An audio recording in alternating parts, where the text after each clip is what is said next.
when your family's protected.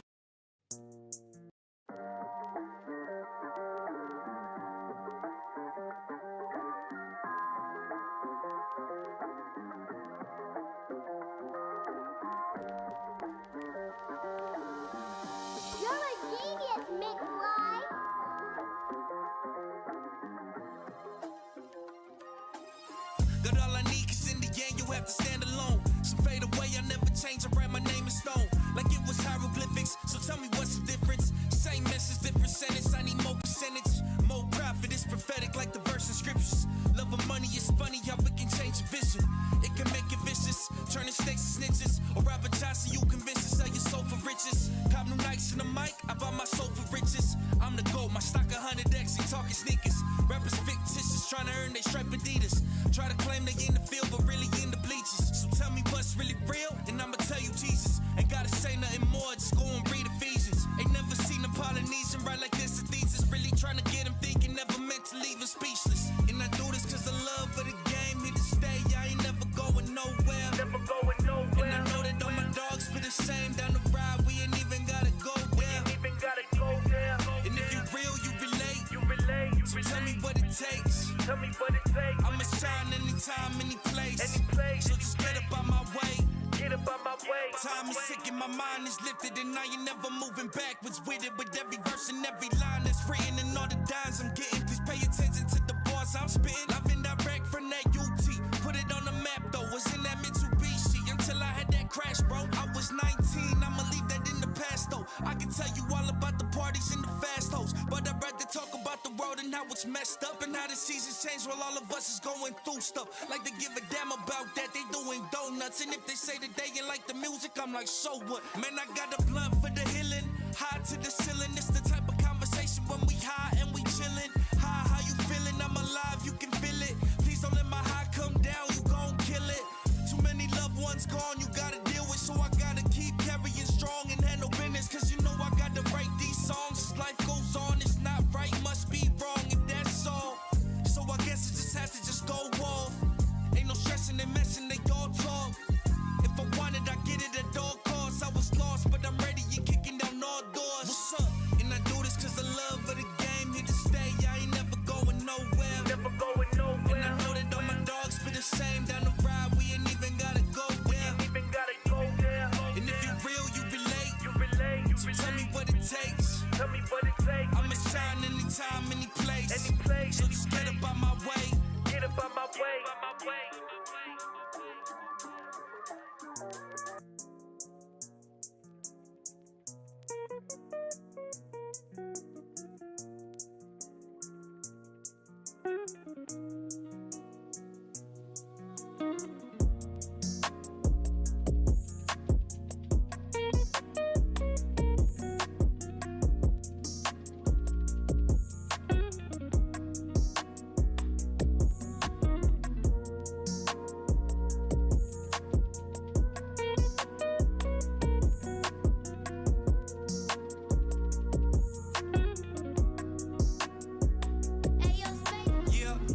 Complicated, daily work, it got me aggravated. People always talking, guess it means I gotta amputate them. Every move is calculated, snakes they get decapitated. In the grass, slit the rain, might just be when your friends. Everybody wanna stack ends, they ain't really trying to work for it. Look at me like I own some, man, they always be pulling some. Just more crabs in the bucket, that's no assumptions, better watch out. Pigs on the scene, always cop out. When they see me and it's dark out, hopefully none of my lights out. Car smell loud, roll the windows down just to air it out. Say my prayers for I leave the house, cause you ain't never know when to reap out. There's just some things to speak about, now they chasing clout. Too damn quick to put a burner out, couldn't talk it out. Couldn't catch the ones, just a duke it out. Another funeral, too usual. Yeah. Recognize I mean minutes. No suit ain't got no limits. I'ma need my percentage. You know I ain't got no feelings. They like, whoa, yeah. We like, oh, yeah. It wasn't expecting the flow. Expecting the best of a foe. Green light, ain't never stopped to the team right. All the cloud chasing don't feel right. Finna make it.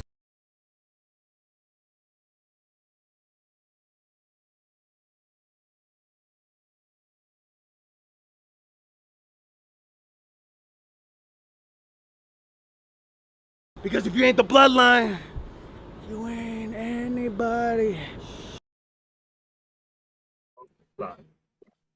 Yes, sir. Yes, sir. What up? What up? What up? What up? TT Talks, TT ESPN, the Bloodline, baby, is in the building, ready to talk week 1 review, week 2 overview of the NFL season. You ain't nobody. You ain't nobody. Let's get it. Let's get it. Ready to get it in. Myself here, Tavita Van Pelt, with soy sauce in the building. One of us is 1-0. One of us is 0-1. Two sides of the spectrum for like the 4th year in a row. Take me back to the 3-0 Sam Darnold days to start the year. Take me back. I'll do anything to go back. Oh, yeah. We are ready to get up. Let me close that. We are ready to get it in. Talk everything NFL life. But we got to talk about it to start because this is the wildest of news. You see the hell going on with Shannon Sharp? Yo, that man is wildin'. And Kendrick dropped. Like, literally, as I'm like, you said Discord. I said, bet I'm on my way to get my last things. My wife was like, did Kendrick drop? I said, I don't know. And now Seth was confirming Kendrick dropped. Kendrick dropped?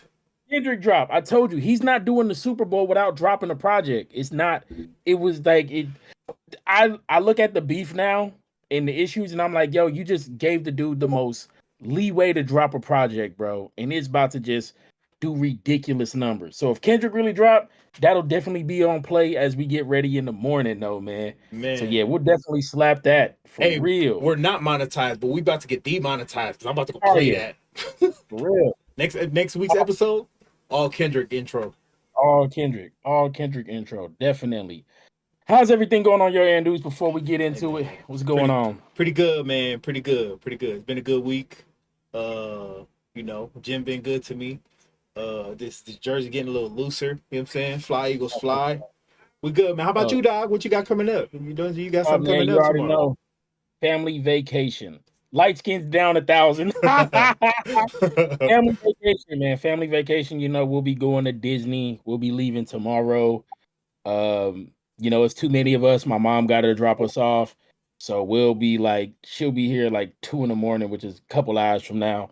So kids are just super excited. I had to sit down and kind of show them a video of what it's like to board a plane and the whole process, so they have an understanding. Malia, she's a wanderer.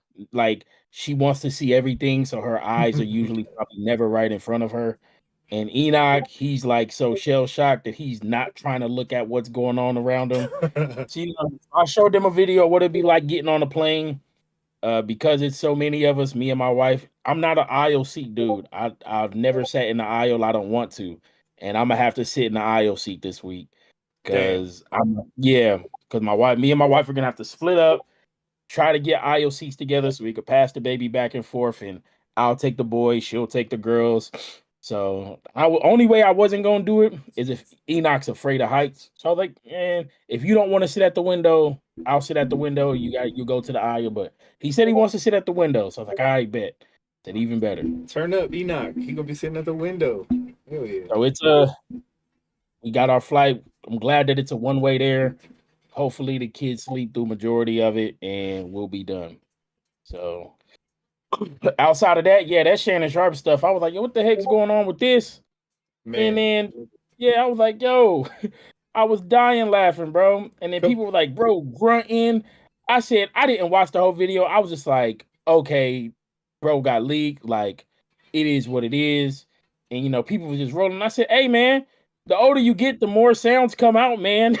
Hey, man. Like, a couple days after he had his podcast with Ocho talking about, be professional, Ocho. You know what I'm saying? You got to be professional, Ocho. Yeah. Now he out here. Yeah. Hey, sound like Cookie Monster. Hey, I'm rolling. I seen that they was live now. I didn't hear none of what they was talking about. I'm too busy on my dynasty still, man. NCAA's been the stuff. I left LSU, needed the challenge, went to Colorado State. No program is yours until 2 years. Like, because you got to inherit their team. You got to phase everyone out. Yeah, and then your first class probably just is, going to be buns until they could develop. It's like, man. But I'm convinced. I know for a fact. O-line and D-line, game changers. You get a great O-line and D-line, it's a wrap. Team's the best. Man, I just got my physical copy of 2K the other day. You know what I'm saying? Bang bang, I'm a physical copy guy. Yeah, I need to. I still ain't got it. I told you I'm waiting until it gets the free day, like when it's down to like $5 or $10, so then I can use the money to buy the VC. Like Yep. that's what I wait for. I know too is waiting on that, so that's what I wait for. Question of the day, NCAA wise. I'm in my second year at Colorado State. I have got there, had a senior. He was cool, clearly the best quarterback. This year, I have a redshirt senior and a redshirt freshman, both 83 overalls. Dang. Who would you start? A red shirt freshman? This is what you Red said? shirt freshman, yeah, and a red shirt senior, both 83 overalls. The other one probably just got a couple more speed points. You know, the other one a little more throwing power. It just balanced. They're both equal. And you're in Would year you 3? this? Nah, this is my second year with Colorado State. Oh, I'm starting the freshman. Easy. I'm starting the freshman. I don't care about the damn senior. I don't care about you. Like you said, it ain't your team until year 2 is over. Yeah. So you might as well start something with the freshman. Senior gotta go. He gotta go anyways. I'm rolling. So I let the senior play because I was like, you've been in the program. I'm not gonna kick you out like that. Like I did get what I hope is a decent quarterback, like a little gym. But once you I won a bowl game, and except for says the freshman. Once you win a bowl game, you know, they move you. I get my star moved up, but now I could get 4 or 5 stars. But they don't want to come to Colorado State. Not even the people in my area. I'm like, damn, bro. He said, hit the portal, buddy. Freshman easy, a senior. That's 83 is diabolical. Hey, that's facts. If he's a senior, redshirt senior, and he's an 83, you know, you gotta go, big dog. I gave him. I was like, you know what, I'm gonna let you play, but as I'm playing with him, I'm like, I probably should let you roll and play this freshman. But yeah, that's crazy, man. I got rules because you know you got to cut people. So I'm like, 60 overalls, you gone. If unlike class level under, you're gone. So if a freshman's over a sophomore or a junior, you're gone. You're out of there, buddy. Yeah, like you're gone. The only seniors I allow to stay who aren't starters are people who I actually brought in. I'd be like, all right, you can stay in the system. It is what it is. Like, I'll just let you chill. But bro, I had a line full of 95s and up at LSU. Them dudes was dog walking everybody. But my quarterback, he was stupid. Reminds of a certain quarterback. Yeah, my quarterback was stupid, bro. I don't know how he choked that team away, and he had literally the best receiver I ever had. That cuz was crazy. Bro was 6'5", 99 acceleration, 95 speed. You literally couldn't jam him. He could beat every zone. Routes was off the chain. Dude went first round as a junior, and this brother I was like, hey, bro, you could make the game very simple and just give him every target. And he just wasn't listening, bro. This dude was doing too much. Oh, you sim it? You sim it? So I sim majority of it now. Like majority of it, I will sim. Because if I play, I'm going to win. Like if I play, I'm going to win. True. So it's just like, I don't want to do that. Like I'll play certain games if, like right now with Colorado State, I'll play the hard games that I'm like, we playing Georgia. Like I'll schedule Georgia to try to bump my team up or something. But trust me, I'm chewing clock. I'm running the ball. That's going to be the shortest game ever. I don't play every game. 3-0. Yeah, like them games is ball control, hold it down, that's it. So I'm ready to go. All right, let's get into it. Now that we're in here, week 1 of the NFL season, let's review a couple things. Anything that happened for you during week 1 that you want to highlight? Man, the Green Bay Packers got set back. They got set back quite a bit. I know I didn't have them winning the division, but the fact that he got hurt probably put them back 3-4 games. I don't know if they could win. They got Malik Willis starting for the next couple of weeks.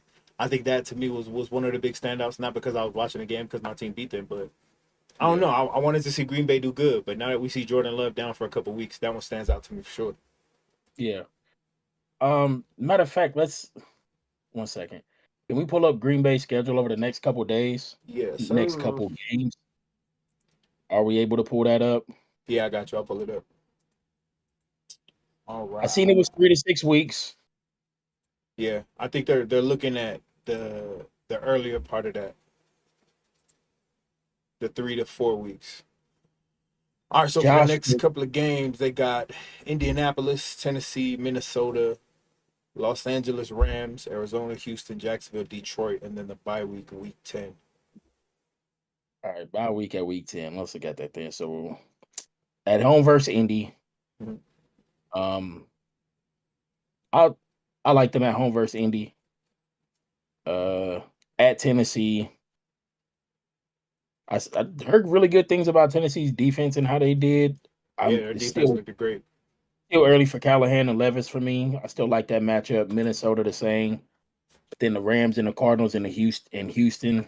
And so yeah, I would hope that they could pull out 2, 3 of them. I would say to get by. Yeah. I think that'll be more than enough that they would need to get by during that stretch. I just He don't know how said, I feel about Malik Willis. yeah, you said how I feel about Malik. Yeah, I don't know. I don't know how I feel about Malik Willis. Oh yeah. Nah, DJU and Bryce and CJ was all the same class. Damn, and DJ's still over there? Yeah, because I remember watching it. Well, I knew that, but like I remember watching the interview of Bryce and CJ working out rookie year, and they were like, "Yeah, our guy DJ." They were still trying to big the brother up. Iris I mean, Titan she got a cheat code at quarterback in fantasy. She got Lamar Jackson. ah. He walks into 25 points. Everything else is just extra. Hey, that's funny. That's funny. Week 1 for me, very a lot of dookie quarterback performances. Let's put it like that. Across the A board. lot. Yeah, across the board. It will make people reevaluate. I feel like preseason. I also think some people have unrealistic expectations of some of those teams that they expected to come out and be good. But yeah, man, I mean, when it comes to preseason, it's like, yo, you got to cut like 50 people, you know what I'm saying, to get to Yeah. your roster. So I understand using those 3 games to evaluate them instead of the 40 guys you guarantee is going to be on the roster. So I do think people will reevaluate how they do that because there was a lot of very bad quarterback play early this year, man. Yeah, it was. I don't know, man. I don't believe that they use those 3 games to evaluate 40 plus players, right? Like, I really think they use those 3 games to evaluate 3 to 5 players. I don't really think that you're using it to evaluate like Gable Steveson, who left the WWE, never ever played football in his life, went and tried out for the Buffalo Bills. You're not about to tell me y'all really took 3 games to evaluate him, bro. Like, give me 1 game, and I already know you getting cut. And some dudes, they come on the team, you're just like, yo, you're a camp body.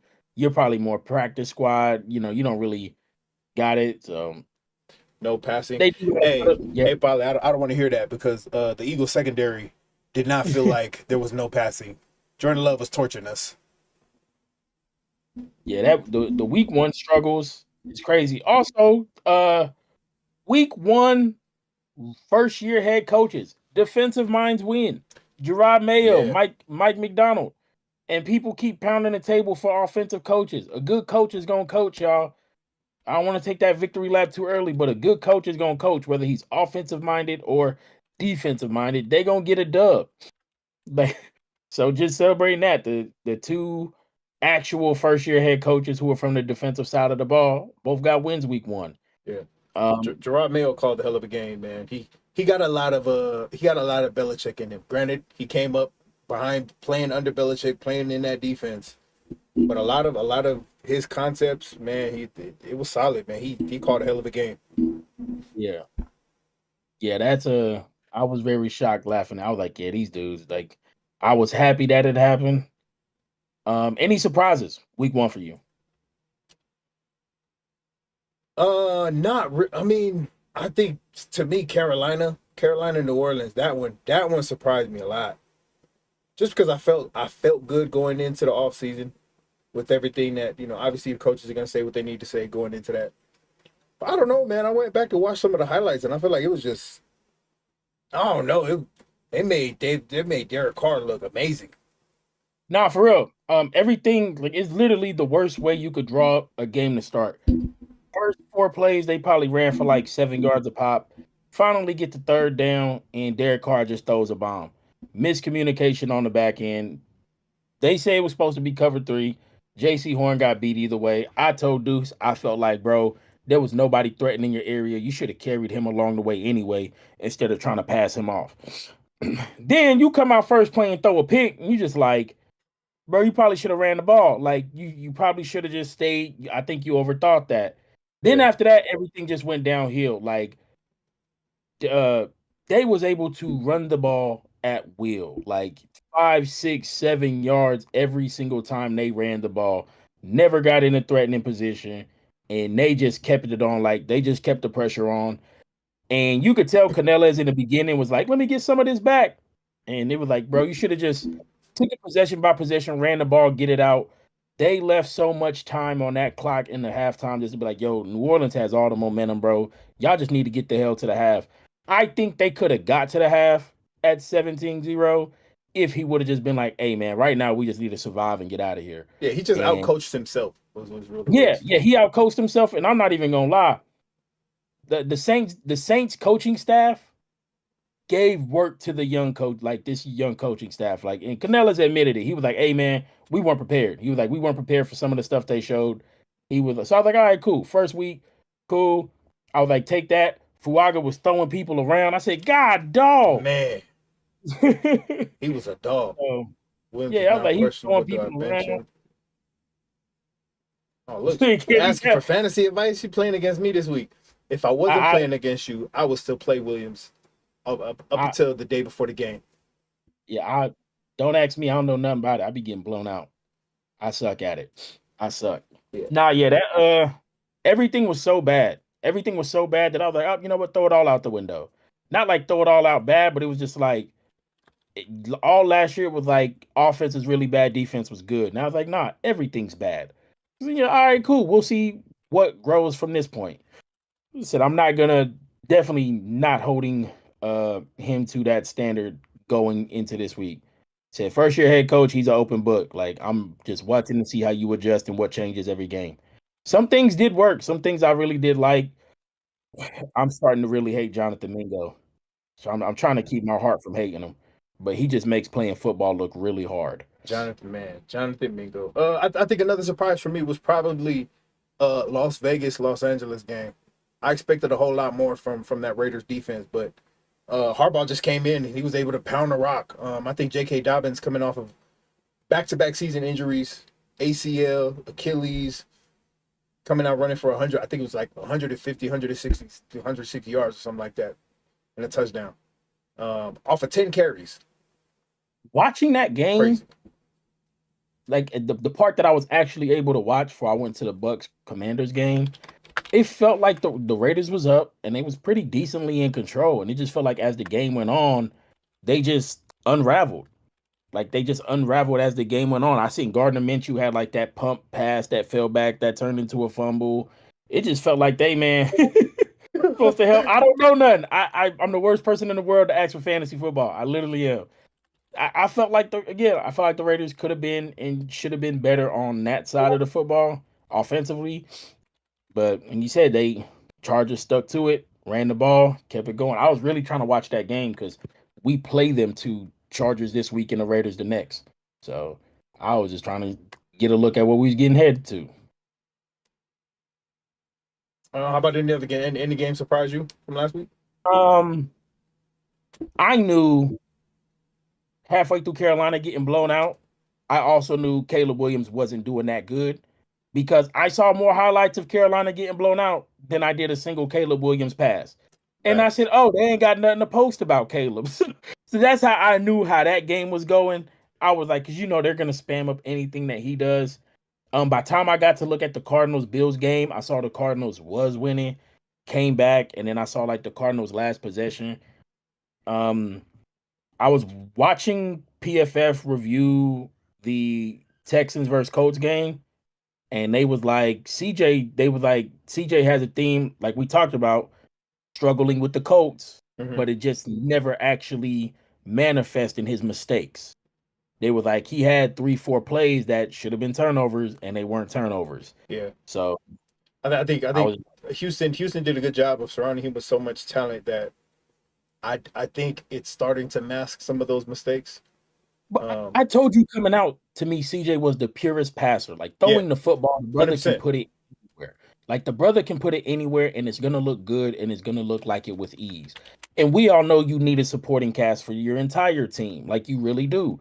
But like I said, none of his it's like none of his mistakes are ever magnified because something just covers it up or ends up happening. So it doesn't, at the end of the day, it doesn't look like he ever had, like it looks like every game was good. Yeah, yeah. I didn't think Joe Mixon would be as good as he is so far. I mean, it's only game one, it's only week one.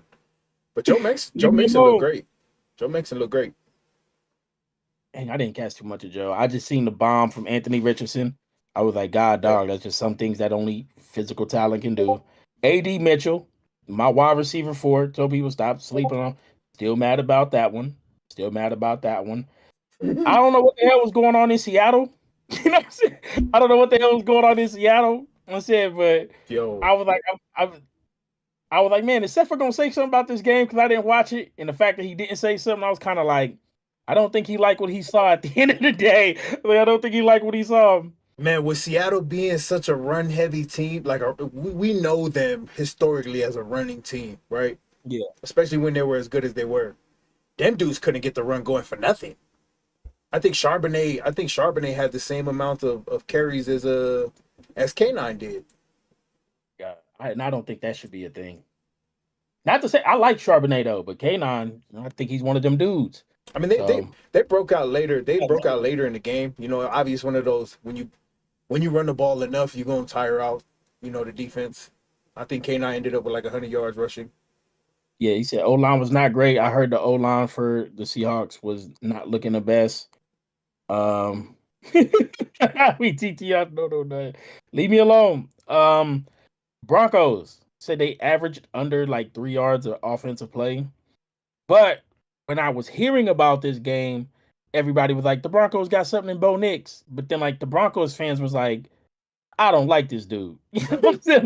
Like the legit Broncos fans who I watched was like, oh hell nah, here we go again. And so I was like, yeah, Couple that of that rookies got me. went off. Devon Vela had a. I'm gonna temper my expectation because he had 8 catches, but he only had 8 catches for 39 yards. Everything was like a yard or two away from the line of scrimmage, and you know. But when Zach Charbonnet is tied with 3 other receivers as this, I think they had the second most receptions. He Yeah, had 2 receptions. Yeah, he was tied with 3 other receivers with 2 receptions. Zach Charbonnet's like, what? Tyler Lockett yeah. is your number one guy. 7 targets, 6 catches, 77 yards. Yeah, I don't know, man. DK was getting locked up by P2, man. P2's a beast. But hey, but DK got the best of him the last time they played. So that's just one of them battles. Um Rams Lions. We'll finish off with these two before we move on to week 2. Rams Lions. McVay's a mastermind. Puka's out. The Lions are a really good team who don't leave much for you to beat them, but they're beatable. Yeah. They're still one of the better teams in the league, but they're beatable. And I think they need to lean more into that identity of just running the ball and going from there. Any thoughts on the Rams Lions game?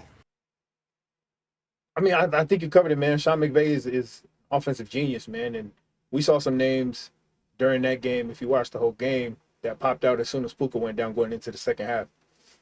We saw some of the guys step up and make some big plays. But man, Coop is gonna be Coop. Dude had like Yeah. 13, 14 catches. I want people to stop being racist towards him. Dude is a dog. Like you gotta Yeah. look at Coop and realize that, all right, he's gonna get his. It don't matter what defense they're playing, it don't matter what scheme you got. 14 catches, 110 yards, 1 touchdown. One of the guys that broke out that stood out for me was Tyler Johnson. Coming I think he was drafted by Tampa, Love the wasn't he? defense. I love the Chiefs' defense against the Bengals. They're gonna kill them. I love the Chiefs' defense against the Bengals. I think they're gonna kill them. But yeah, man, good week. Nothing surprising with a week 1, but it does, like you said, it should make them reevaluate a little bit of how they do the preseason, what they do in the preseason. Jets 49ers. again, I tell people Brock Purdy's a good quarterback. The 49ers are lucky that Brock Purdy is a good quarterback because it makes the sins of the Trey Lance mistake go away. It's just like people want to put him in a great quarterback category, and he's not. And I just think that's the fight there. Everything else wise, 49ers looked on schedule for majority of it.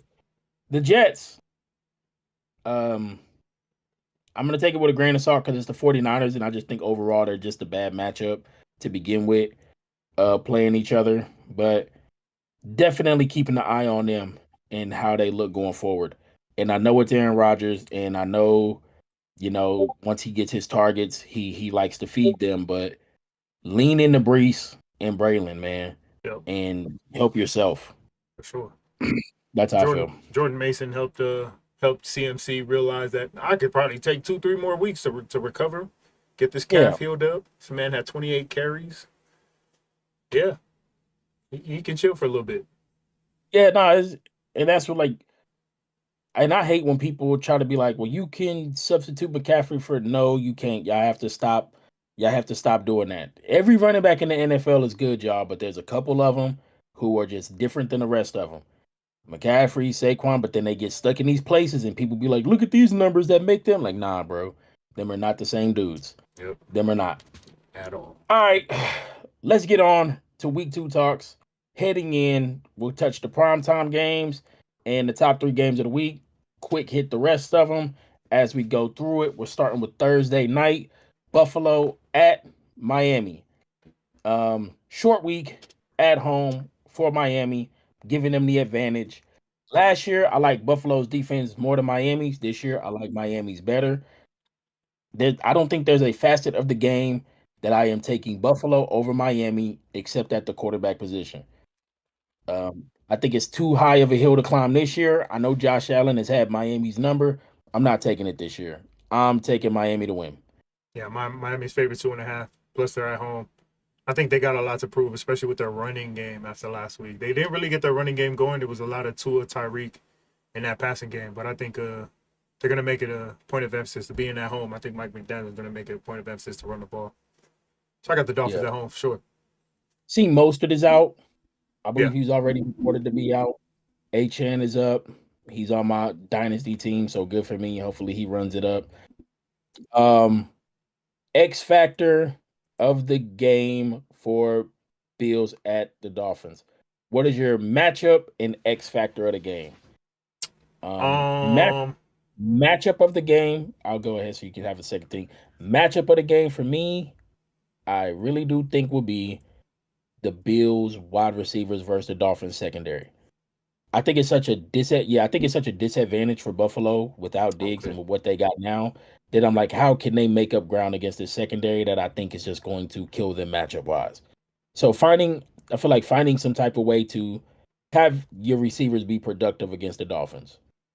So that's my matchup of the game. And my X factor will be 2 turnovers. 2, if you play a clean game, you're going to win this. No turnovers and y'all get a dub. I think that's very simple. I think if Tua starts to get a turnover or 2, this game will start to lean. So if Tua leaves with 0 turnovers, and if Miami can win a turnover battle, I think they should walk out with a win. Yep. I'm on the other side of the X factor in the matchup of the game. I'm going to Dolphin wide receivers against the secondary of the Bills. Okay. I look at the secondary of the Bills, and there's nothing that stands out to me. There's nothing that makes me say, "Oh man, there's a matchup problem there. There's a matchup." I think across the board they just outmatched them. If we're looking at Tyreek Hill, Jalen Waddle, Braxton Berrios, Durham Smythe, across the board, I think they're just outmatched, and I think that'll probably be the matchup I'll be watching. Got you. You said the spread was 2.5. Yep. Especially for Miami being at home, that's crazy. Usually get 3. I would take Miami to cover. So for sure, I'm taking Miami to cover in that one. So we both taking Miami. You taking them to cover? Yes, sir. All right. Top 3 games of the week. This week we try to avoid them being a primetime game unless it really stands out. So Chicago, Houston, not eligible. Again, if it stands out, but we're not going to do it. Atlanta, Philly, not going to do it. Top 3 games of the week. Let's go to the first one on the board. It's not number 1, number 3 for me personally. Bucks at Lions. Bucks at Lions. Rematch of the divisional round playoff game. Baker's interception to end the game sealed it. Really good game from both sides of the ball. I didn't like what I saw from Detroit secondary. I know they made additions. I do see them additions being beneficial down the line. But early in the year to have to go up against the Rams and the Bucks, two teams you played in the playoffs your last two games before the 49ers, was like kind of like a hey, let's see if you're really about it mode. Especially going to overtime last week. I think with what Baker and them could possibly do, I'm not gonna say 300 like Stafford did, but I do think they could take advantage of that too. On Detroit side, I believe it should be true for them. Run the football, um, control the game on that end, and the Jameson Williams targets. How meaningful will they be? I do think they sustain some injuries on Tampa side. We'll see how that looks out. But right now, where it stands, the spread was like 7. I think that's way too much. I would take Tampa to cover that, but I do like Detroit getting a dub. So, what do you think about this game? I mean, I'm right there with you too. One thing about Detroit's defense that I really loved is their linebacking core. Without having to make any trades, without having to make any offseason signings, Anzalone had a hell of a game last game, man. Dude was everywhere. Anzalone was everywhere. And that was one thing that impressed me about the Lions defense is their linebacker core. I think that's definitely where the improvement is. I do have them winning. The spread is 7.5 right now. I don't like that spread. The Lions can definitely put up some points, but I would take the money line on this with them winning, not necessarily the spread. Yeah, I'm definitely taking 7.5. I'm definitely taking Tampa to cover that. I like what I saw from them last week with Bucky Irvin and Jalen McMillan. Said if rookies and Graham Barton playing center, rookie, young guys with them who have a role that I think they're going to grow from, but can be productive now in. Matchup of the game for me though is Detroit's front versus the Bucks O line. Last week, last week the Bucks O line seemed to pretty much have their way with the Commanders. Detroit, Aiden, Reader, Davenport, like you said, those guys up front. How much can they start to disrupt the Tampa offense and get them out of a flow, start to pin back? I do think they have the potential to be a good defense. I'm trying to ask myself, is there a level to where this is going to be a great defense? And I think it would have to start from the guys up front. So Detroit's front against Tampa's line, that's the matchup of the game for me. Same. So, I'm right there with you. And same thing for me. X factor in this one. Jared Goff. Told you, I think I know I've been on the other side of Jared. Again, I think he's a good quarterback, starting quarterback. I do think he played a hell of a game in the NFC Championship game, but I'm also I'm starting to ask more of your surroundings to stay elite more than I'm asking you to be there. I do think he executes the game plan the way that it's supposed to be, but really seeing if he can help to unleash some of these other guys that's around in that offense. So just seeing if Jared Goff really pushes the envelope and starts to just honestly make a stamp here to have an MVP run. So Jared Goff's my X factor for the game. Cool. My X factor is gonna be Aiden. Aiden Hutchinson. He got real close a whole lot last week. Real close. But I think what we're doing is we're seeing the evolution and the maturity of him just as a player. I think he eats this game. He gonna eat this game. I think he'll probably walk away with 2 sacks, maybe 2 TFLs, a couple pass breakups. We saw him drop into coverage a couple more times this last game. So we'll see. Bet. I got Detroit winning. You got Detroit winning. I do. You taking their spread or Tampa? You said you taking money line, but if you had to take one, which would you do? I'll probably take Tampa's money line. I mean, like you said, Tampa's money line. Yeah. Oh no, not Tampa's money line. Tampa spread. My bad. 7.5. I think they cover that spread. Detroit's gonna win the game. I think if they win the game, it'll probably either be by a touchdown or a field goal. Man, I'm leaning more towards a field goal. All right, game of the week number 2. For me, that is Giants at Commanders. Not because of quality of it, but because I think one of these teams will could very quickly start to go down a very dark road if they don't pick up this dub. I think that is very, very possible for both of them. So what I wanted to do with you is look at the Giants schedule and look at the Commander schedule. Cool. I got the Giants schedule up until the bye week is their bye week. Damn, when is their bye week? Week 11. Week 11. Yep. So they'll have. This is the Giants. They got Washington. After this, they got Cleveland, Dallas, Seattle, Cincinnati, Philly, Pittsburgh, Washington again, and then Carolina before the bye week. If they don't win this game, how we was talking about the Dennis Allen meter, if they didn't win week 1, like if they don't win this game, things get very, very bad very fast. Oh yeah. That's what I'm saying. Like I feel like things will get very, very bad very fast for this team if they don't win this game. So I'm looking over the next couple of weeks. The next winnable game is probably against Washington at home, week 9. And that's week 9. So in a world, if the Giants do not win this game, what do you think their record will be at the bye week? It could easily be just 1-9. It could easily be 1-9. Is there anything in you that says this team could get out 4 wins? No. 3. No. 2. Maybe against Dallas at home because that is a divisional game. If they don't win this week, do you see 2 wins before the bye week? I mean, my big maybe is Cleveland. My big maybe is Dallas. Right? Cleveland is always going to have a hell of a defense, but the way Deshaun Watson is looking, I don't know, man. And then Dallas, divisional game at home, that's always a toss-up. Either Dallas gets blown out or they lose by a little. Or Dallas blows them out or they lose by a little. So, no, realistically, if they lose this week, no. They're not going to be a two-win team. They'll be a 1-win team. A 4-win team at the bye week, to me, for the Giants, somebody's losing their job. Honestly, I think if they go into Pittsburgh into week 8 and still have no wins, someone's going to lose their job then. And they're going to use the next 2 weeks to evaluate what they want going into the bye week and who's going to be the coach. Yeah. If Dayball's gone. I like Dayball, like you said. I don't want Dayball to lose his job. All right. So then let's look at the Commander side. After this, they got Cincy at home on a Monday. Arizona, Cleveland, Baltimore, Carolina, Chicago, New York, Pittsburgh. So them up to week 10.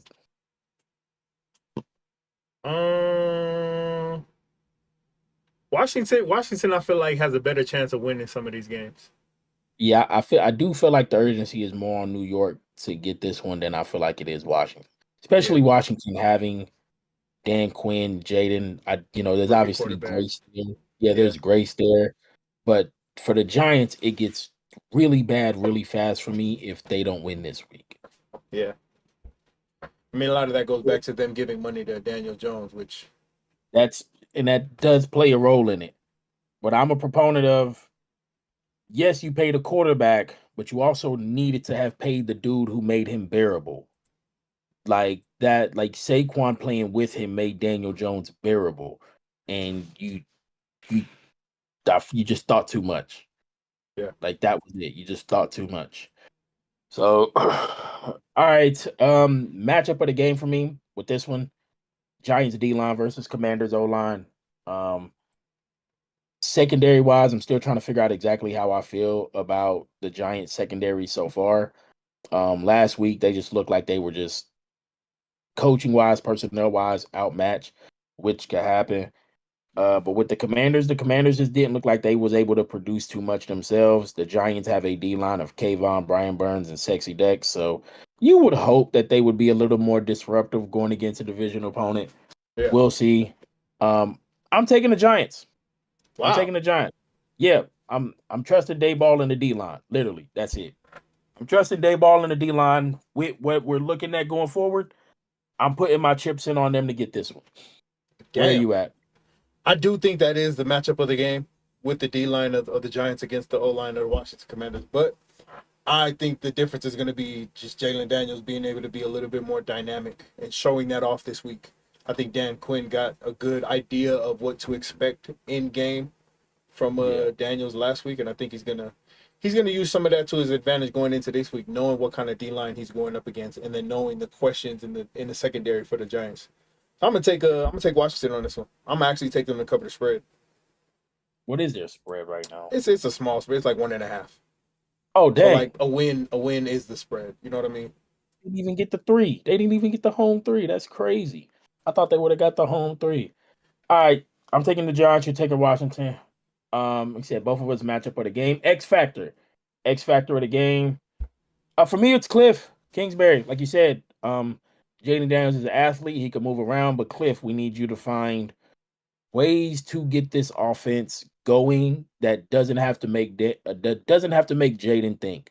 Call the play for him so he could just execute it. Yeah. And leave it at that. And find ways to force the issue. So that's where I'm at. Cliff and his play calling for the Commanders will be the X factor for this game. I agree with Cliff being the difference, but if I'm going to a specific player, I'm going over to Austin Eckler. Eckler, 2 carries last week, 10 yards. Good Lord. That's unacceptable, man. 4 catches, 52 yards. You left a Chargers team that overused you, maybe, with all the injuries they had, to come over to a team with a rookie quarterback to get 2 touches.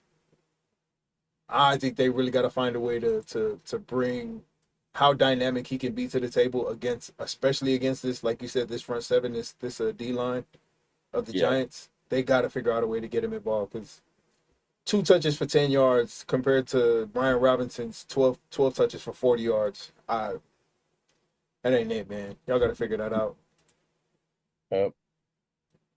Yeah, I just think they should be make more headway with Brian Robinson Jr.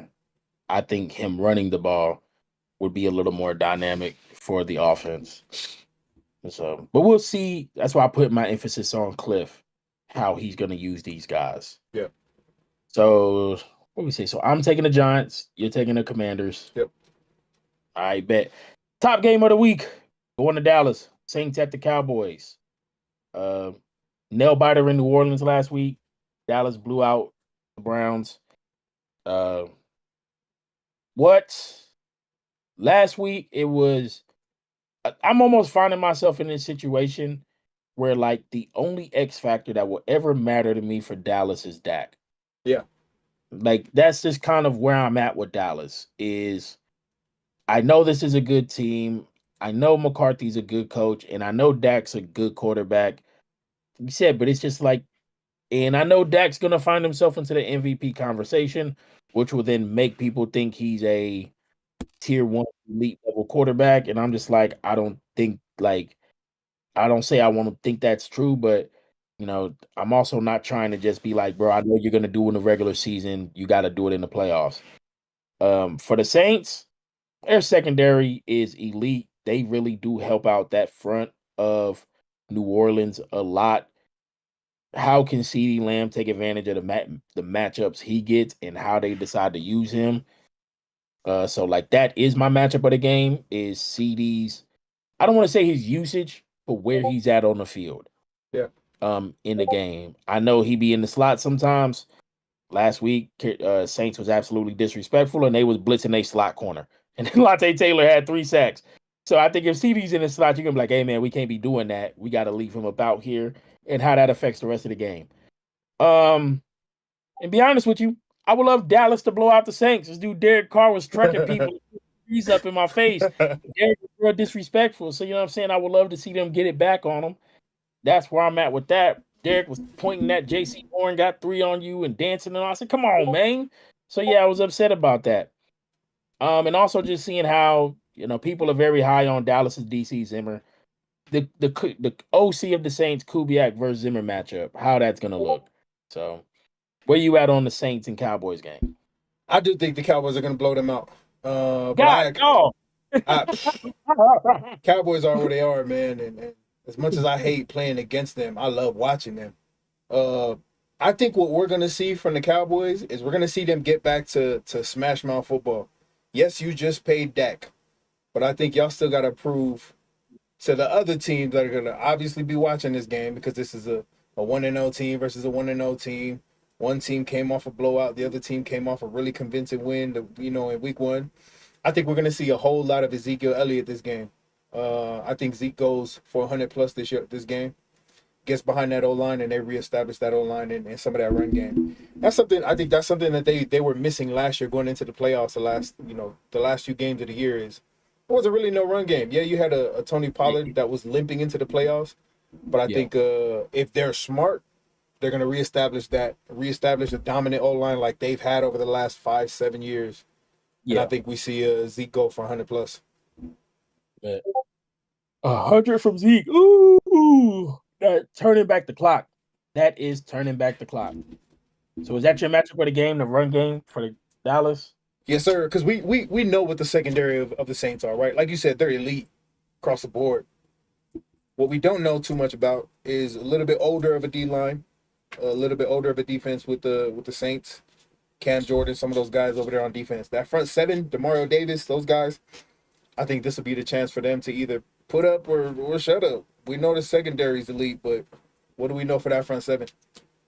Bad. Man. I just like the CD Lamb matchup versus secondary because again, I know he's gonna have to he should force the issue with matchups with certain people. And so that I think would hopefully take pressure out of the box that I think should affect the rest of the game. Yeah. Like I think they'll have to again highlight him and figure out where he's at. I'm taking Dallas to win. I don't know what the spread is. I would honestly take them anything under a touchdown. 6.5. Yeah, so I would take Dallas to cover 6.5. Yep. Like I think Dallas could get that. Same. And betting, it's actually 6.5 in on a ESPN 6 in the betting spreads. I bet. Let's quick touch the rest of these 12 o'clock games. Colts at Green Bay. Matchup of the game and X Factor. Matchup of the game for me, Malik Willis. Well, X Factor is Malik Willis stupid behind. Matchup of the game is the Colts O-line versus the Green Bay Packers D-line and how they can dominate that run game. God, I'm not going to do it, though. Even though I like, as much as a part of me wants to give respect to LaFleur, I think I'm going to have to go with Colts to go in and get a dub. Damn. Indy's favored by 3. The spread is 3. Dang. Yeah. I ain't think they'd be favored. In Lambeau. I think the X factor of the game is going to be Josh Jacobs. He got started real slow against the Eagles. He didn't get started until the second half. Backup running back was actually getting, he was ripping off games for 10 to 15 yards in the first half. But I think Josh Jacobs is going to be a big factor, especially knowing that Malik Willis is not proven at all. I don't know how he's even a second-string quarterback. It's crazy. But I think we'll see Josh Jacobs get started pretty early in the game, and LaFleur starts to take advantage of the Colts are bringing some guys down in the box. I am taking the Colts to win and to cover the spread. Oh, see, I would take Green Bay to cover the 3. I'm not going to. I would say Green Bay to at least keep it there and to cover the 3. But God, Malik I think my heart towards Malik is so mad that he took that sack. And I think if maybe he put it in the air, maybe I would have thought. But the fact that he took that sack it just sat so bad with me. Give you guys a chance, man. Give you guys a chance. You cannot die with the ball in your hand. Like, I don't even care if it fluttered, but the fact that I felt like he just so easily took the sack, just it pissed me off to another level. So yeah, I gotta go with the Colts in this one. Jets at Titans. Matchup of the game. Not gonna lie, to me it would be Jets receivers versus the Tennessee secondary, and seeing how this is the Jets on the road 2 times to start the year. Seeing if it was just a Frisco thing, how that matches up. Again, heard good things about Tennessee's defense and how they performed up till there. Seeing that at home versus Tennessee, though, like I said, I think it's still early for Callahan and Levis. I'm gonna trust I'm not saying I'm gonna trust. I'm open. I'm gonna take the Jets to win this one on the road. Yeah, that was actually my X factor too. Is Jets receivers against the Titans secondary. Jets dropped a lot of passes against the Niners. A lot of passes. First drive, third down drop, first play of the second drive, fumble. Again, I know 49ers only got 6 out of it, but they're killing yourself. Yeah. That's just stuff that's killing yourself. When Aaron Rodgers is depending on Allen Lazard, someone who he's familiar with from Green Bay, but when you're depending on Allen Lazard, when you got Garrett Wilson over there, can't really get open. You're depending on Allen Lazard. That says a lot to me as far as he knows who his trust guy is. He knows where his blanket is. But I'm gonna take the Jets. I'm gonna take the Jets to cover the 3.5. Think they win by a touchdown. That Will Levis picture of him being like this after that pick just cracks me up, man. So it's just so funny to me, bro. As soon as it came out of his hands, it looked like he was just. Usually, I'm not gonna lie, like the quarterbacks. I love a quarterback who, when they throw a pick, they want to go tackle the defender. You know what I'm saying? Like they want to go tackle the defender. Like that's why, like Aaron Rodgers smacking dude in New Orleans, like. I want my quarterback to want to go tackle the defender. Not like the fact that he was like that just had me rolling, man. All right, 49ers at Minnesota. This spread's probably like at least 6 for Frisco, I bet. 6, yeah. Yeah, I'm going to take the 49ers to cover that. Oh, yeah. I could call it the Sam Darnold revenge game against the 49ers. Yeah, but I also think the 49ers want to get back from losing to Minnesota the last time they played up there. So, yeah, I'm going to take that. Matchup of the game is Sam Darnold. Just Sam Darnold, the X Factor. That's it, man. This is one of them games where Sam does some Sam stuff, and you just like, this is why, bro. This is why. So, yeah, I would take 49ers to cover that. Yeah, I'm taking the Niners. I think we see a heavy dose of Debo this game. Just for the fact that they got to get him started. They got to pick a game to get him started, and I think this is the one that you picked to get Debo going. But, yeah, I'm going to take the Niners to cover that 6.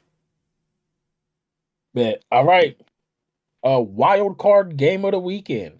Battle of the rookie head coaches. Both 1-0. One of them is going to be 2-0. Defensive minds. Mike McDonald versus Gerard Mayo. Seattle versus New England. I'm going with Seattle to get the win. I think it's just offensively going to be too much. Or at least I would hope offensively it'll be too much for the Patriots. So I'm going to try. This is a good battle, though. Battle of the minds.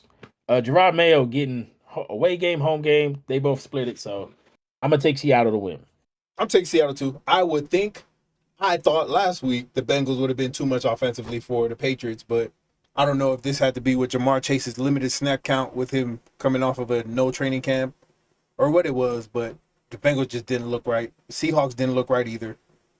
I'm going to take the Seahawks to cover that 3.5, though. Yes, they'll be on the road, but I do think Geno Smith figures it out. We see a big, heavy dose of DK. He's going to have Christian Gonzalez on him, who's a physical corner, but I think DK wins this matchup, especially after getting locked up by P2. All right, so we're both going Seattle over New England. Next game, Chargers at Carolina. Matchup of the game. Whenever the game ends, just get this mug over with. just get this mug over with. Let's have fun. I'll be at Disney, so it is what it is. I'm still gonna find a way to sneak off and watch this game. At least on Carolina's end, my only concern is be good at one area this week. I don't care what it is. Find one area to be good at this week. Last week, the O-line was actually really, really good for everything that they was put through. That O-line was really good. So if they could just double down on that, then I could be like, okay, the O-line's there. Now we just got to build everything else around it. X factor for me will be Chuba Hubbard. The game got so out of hand so fast so early last week that they couldn't put Chuba in. He's not a receiving back. The brother runs the ball, though. So keeping the game within reach to where you could just run the ball, be physical, and hopefully get that O-line moving forward. For the Chargers end, turnovers, man. Turnovers. You put Carolina in a hole, and it's just going to be a wrap really fast. This is not a team. This is a team who does not play clean, and it's a team who's prone to make mistakes along the way. You can take advantage of situational football, get some turnovers. It's going to be over with for them. So, X factor, Chuba Hubbard. If Carolina can get the ball running, it should definitely help out. Because a lot of the other stuff I like, the O-line I like, game was so out of it, I didn't get to see none of the run game, though. So, you know me. I am taking Carolina to win at home. I'm never picking against my guys. What you got, Oos? I'm going to take the Chargers to cover that 6 spread. Biggest thing for me going into this game is probably I got to look at the Carolina receiving core.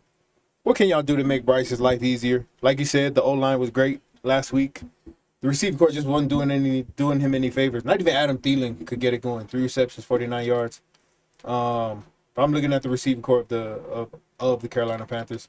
For the Chargers, I'm looking at J.K. Dobbins. What can you do coming off of that amazing game? 10 carries, 135, and a touchdown. You got an opportunity to get a back-to-back 100-yard games against the Carolina defense that's coming off of a pretty tough loss against the Saints. So I'm taking the Chargers to cover that 6-point spread. Battle of divisional hopefuls, Browns versus Jags. Jags losing the game they felt they should have had. Cleveland just not holding their part up. I'm taking the Jags to win this one. Yep. I'm taking the Jags to win this one. Again, I like Cleveland's defense and what they are, but I'm just like giving Dougie P and T Law so much grace that like I'm hoping they could put it together. So I do think they could take advantage of the secondary because I like what I did see from them there. The Jags just be so like self-inflicting wounds, man, and they just find the most creative ways to lose games. So I'm taking the Jags to win. Yeah, Jags favored by 3. I think they win by 2 touchdowns. Oh, dude, shoot, 2 touchdowns. Yeah, matchup of the game, Jags D-line. Yeah. I want to see them guys up front be disruptive. That's what I want to see.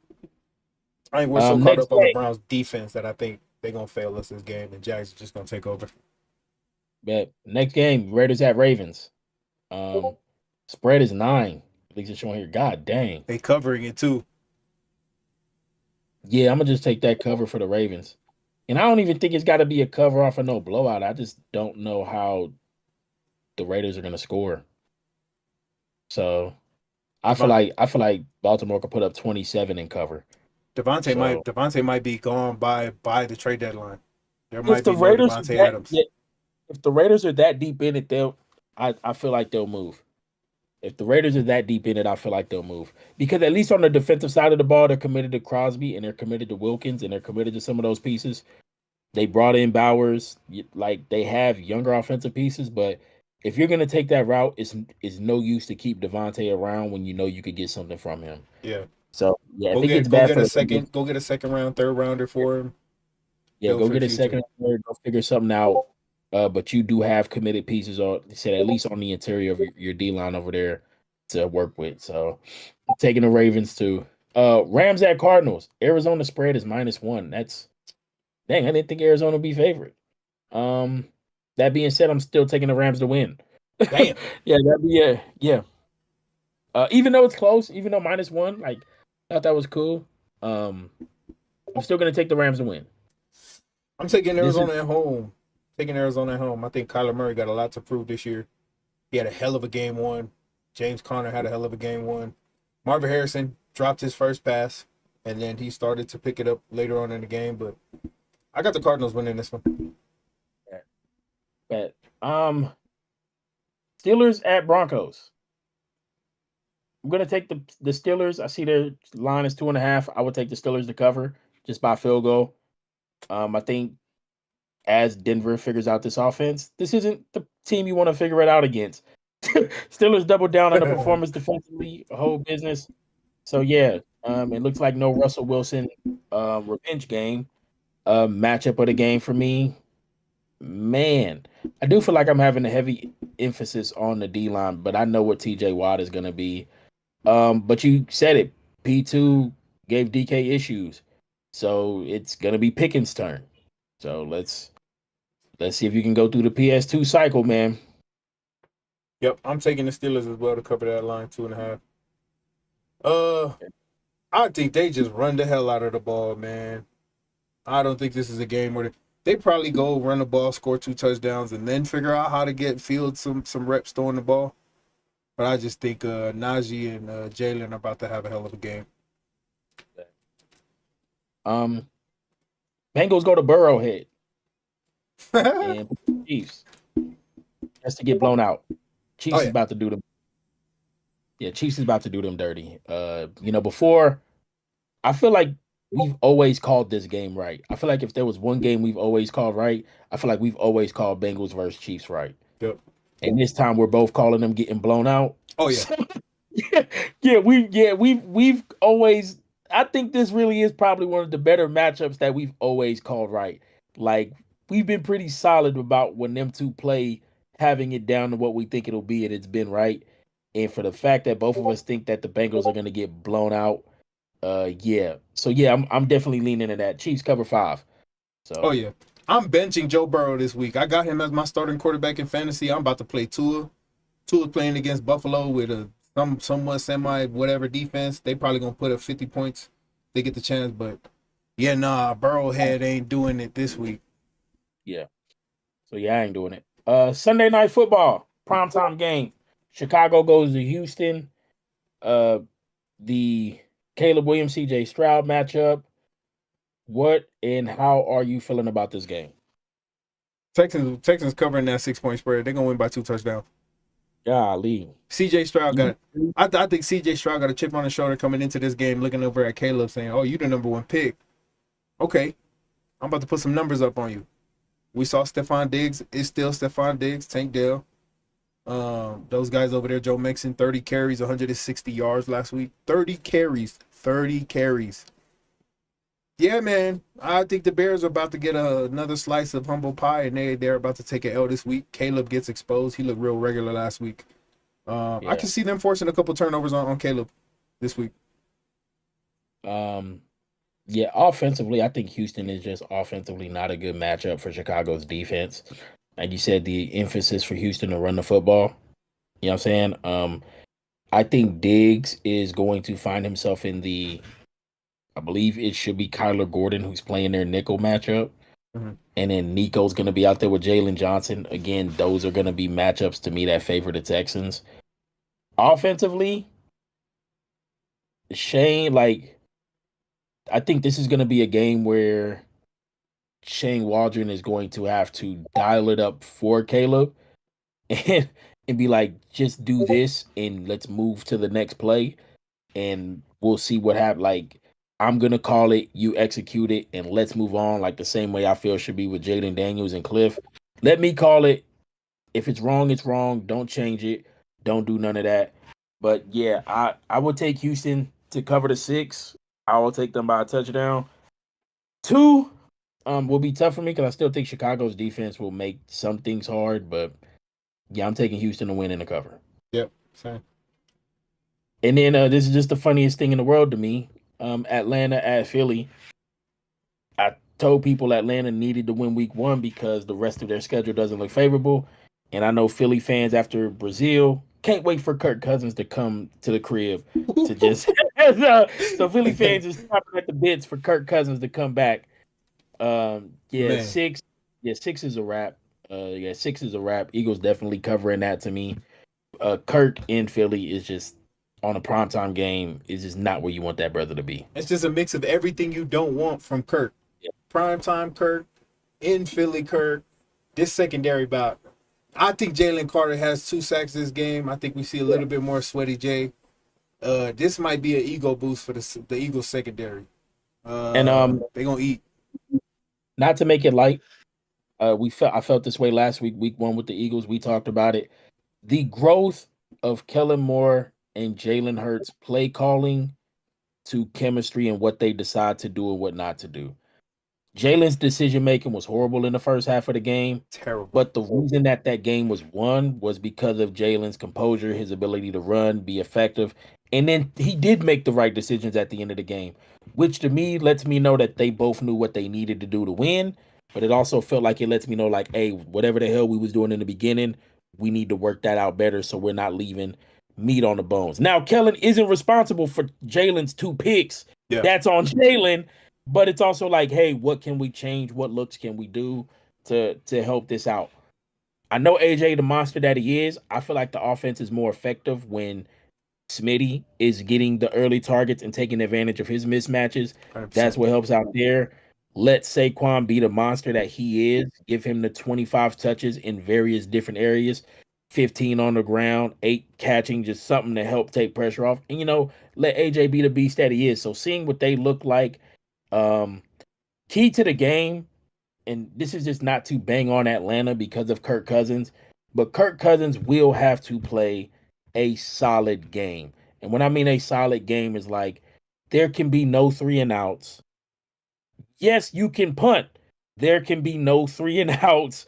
Like no 3 and outs, no turnovers. You also need to find a way to shorten this game and not put pressure on this defense to have to keep up with all these guys out there. And so, but we both have Eagles winning and covering. Let's look at Atlanta's schedule before we get Atlanta. out of here. All right, they have a week 12 bye week. So after this week, they're at home against KC, at home against New Orleans, at home against Tampa, on the road against Carolina. So that's 4 games, 3 games in a row, divisional. Then they go home against Seattle, back to Tampa, home against Dallas, New Orleans, and then Denver wraps out their week 11 into the bye week, week 12. If they go 0-2, they go 0-3. Oh, yeah. But then is there a bounce back to you as of right now in the 3 divisional games? Both at home. No. Not with the way New Orleans and Tampa's playing. Do you give them a split right now looking at them, or they're home?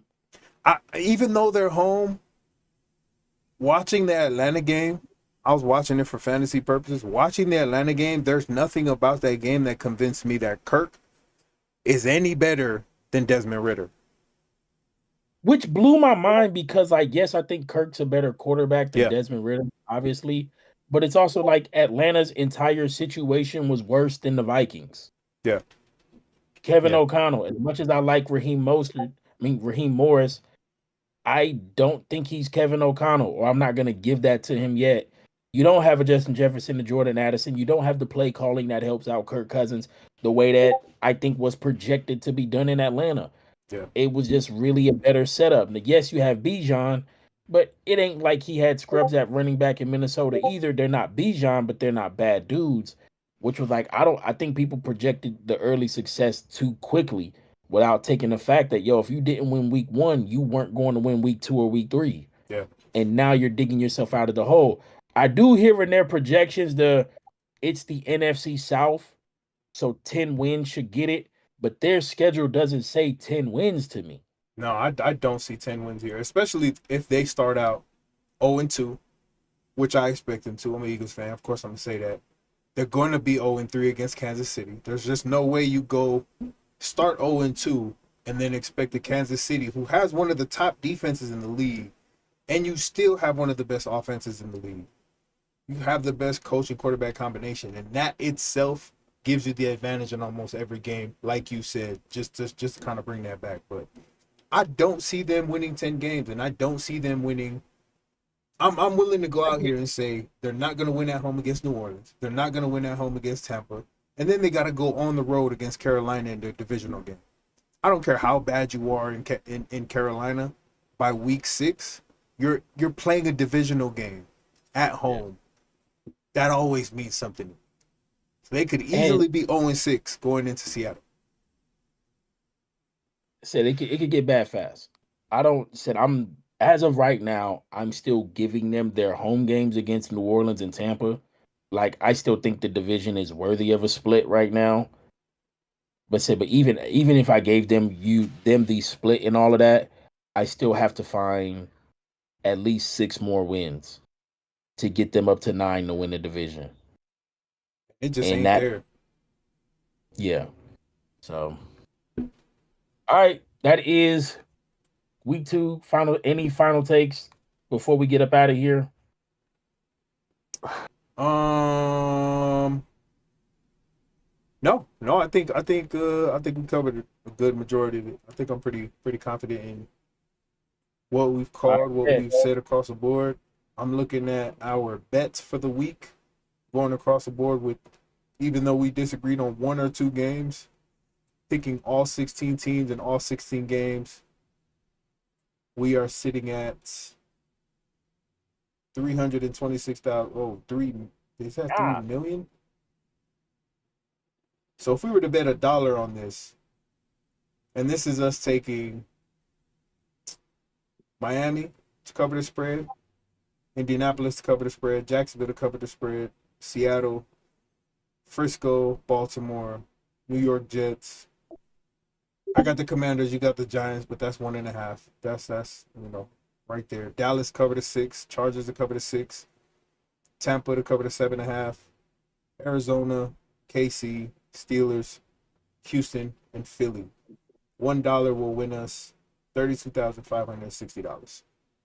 All right, bet. All right, let's make it hot. Favorite 3 spreads of the weekend. Favorite 3 spreads. The KC first one, -5, Pittsburgh -2.5, and San Francisco -6. San Francisco -6 will be my favorite 3 spreads of the weekend. Yep. Those would be my top 3.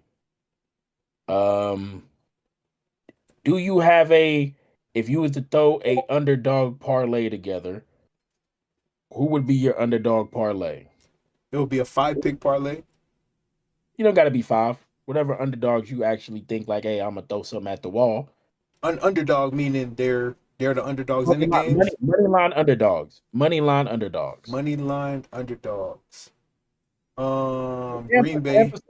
Tampa's an underdog. I would take Tampa. I would take New England's technically an underdog. No, I'm not gonna touch that. I would possibly do their spread. I wouldn't touch New England money line.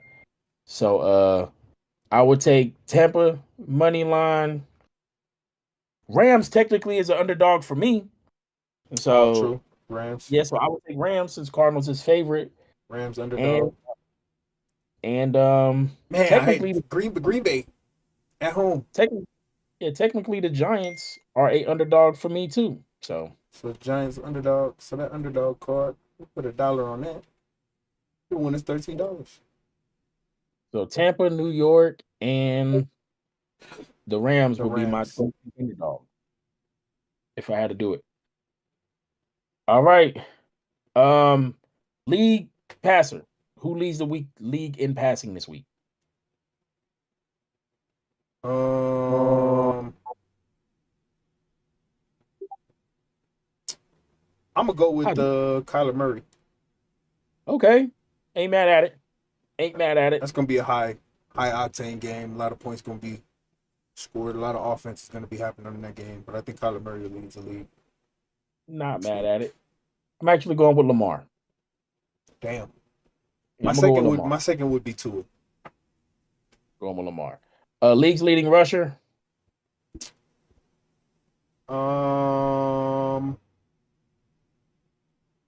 Kind of want to say Travis Etienne, but I'm gonna go with Saquon Barkley. Going with Jonathan Taylor. Damn, Jonathan Taylor. Yep. Against Green Bay. I'm gonna go with Saquon.